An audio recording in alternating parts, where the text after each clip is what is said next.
байцгаана уу та бүхэнд энэ өдрийн мэндийг хүргье.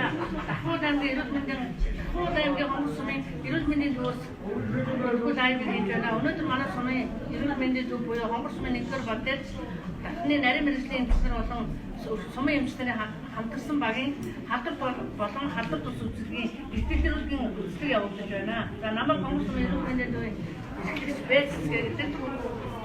За манай хонгор сумын Лахууд аймгийн газар нутгаас төвөөс 25 км-ийн зайтай бүтэц зохион байгуулалтын уран багтаа Лахууд аймгийн газар нутгийнхаа 60-70-аас 80% эзлэн оршдог үр шигүрээний араад ус өргөлтэй.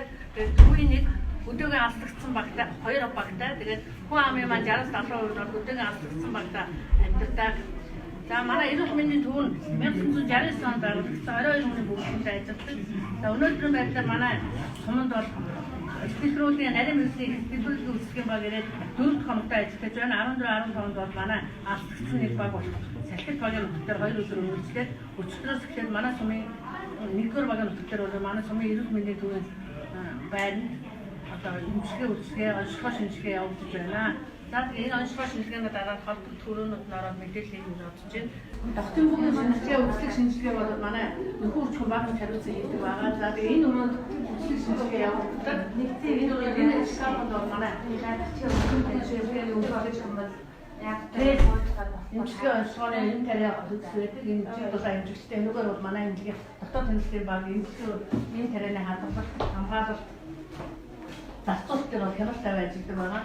За энэ халдвар тусгийн бэлтгэл үйлчлэг явагдсантай холбоотойгоор бид нар бол одоо өнөөдөр өөр нэг өрөөнд Дахиад аймгийнхаа бэлгийн замын халдвараас сэргийлэх багийнхаа энэ зөвлөгчдийг нэг өрөөнд байршуулаад үйлчлэг шинжилгээ явуулж байна. Нийгмийн эрүүл мэндийн төв 2 энэ зөвлөгч маань одоо төвийн үйлчлэг илрүүлэх шинжилгээ онцлогыг энэ өрөөнд хийж байна. Та тэгээ манай эмч байна. Заасан гэсэн намайг Гүлмаа гэдэг.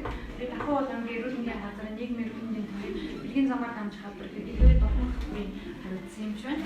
За манай Дахиад аймгийн эрүүл мэндийн яамны сайдын 2019 оны 8 сарын 1-ний 7 сарын 23-ны бэлгийн замаар дамжих халдвар гэдэг ихээ дох буюу Тэмбүү өсөлтийн эрчимжүүлсэн 2 жилийн аян буюу эрүүл мэндийн газрын даргын 2019 оны 8 сарын 1-ний А76 дугаар тоо төвшөрийн дагуу бэлгийн замаар дамжих халдвар тэгээд бохоо буюу Тэмбүү өсөлтийн үйл ажиллагаанд бол халдвар төвчөнтэй тэмцэл энэ үндэсний хөтөлбөрийн хүрээнд бүх хүн ам руугаа чиглэсэн бэлгийн замаар дамжих халдвар буюу Тэмбүү өвчнийг устгахыг бууруулах гэсэн зорилтын хүрээнд үйл ажиллагаа явуулж байна. Энэ үйл ажиллагаа бол 3 чиглэлээр явуулж байгаа. Нэгдүгээр чиглэл нь хүн амын дунд бэлгийн замаар дамжих халдвар буюу Тэмбүү өвчнийг илрүүлэх, өрсөн сэргийлэх, үйлчлэх шинжилгээ. Хоёрдугаар нь бол жирэмсэн ээжүүдийн дунд байгаа Тэмбүү өвчнийг илрүүлэх, шинжлэх, эмчлэх хянах. Гуравдугаар нь бол гуравдугаар үйл ажиллагаа сургалтын үйл ажиллагааг бол явуулж байна. Нийт манай Дахиад аймаг 9 иргэдэд сургууль 11 ерөнхий боловсролын сургуультай энд байгаа өсвөр насны ахлахангийн хүүхдүүд буюу нөхөн өсвөр насны залуучууд бол сургууль сурталчилгаа явуулж байна. Нийт нөхөн амын дунд сургууль сурталчилгаа явуулах үйл ажиллагаа хийж байна. Сургууль сурталчилгааны хувьд бол 4342 хүний сургууль сурталчилгаанд хамруулсан. Сургууль сурталчилгааны хувьд бол сургуулийн өмнөх буюу дараах санжирын үүргээр 18%-аар нийтлэг хандлага бол дээрсэн байна. Өрсөн сэргийлэх үзгийг бол нийт 6940 хийсэн.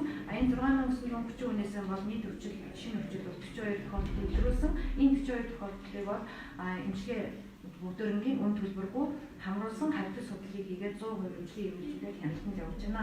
Энэ үйл ажиллагаа одоо дараагийн нэг өрхийн эмнэлэг буюу 5 өрхийн эмнэлэг 3 сумдууд ерөнхийдөө дуусчихсан, нэг өрхийн эмнэлэг үлдсэн. Өнөөдөр бол орхон сумдаа хийгдэж байна. Орхон сумд бол нийт 450 хүн орсон. Энэ 450 хүнээс бол 380 хүнд бол өрсөн сэргийлэх шинжилгээг бол хийсэн байгаа. 380 хүнээс бол одоогоор бол Тэмбүү өвчний хөрчлөлт бол бүртгэгдээгүй явж байна.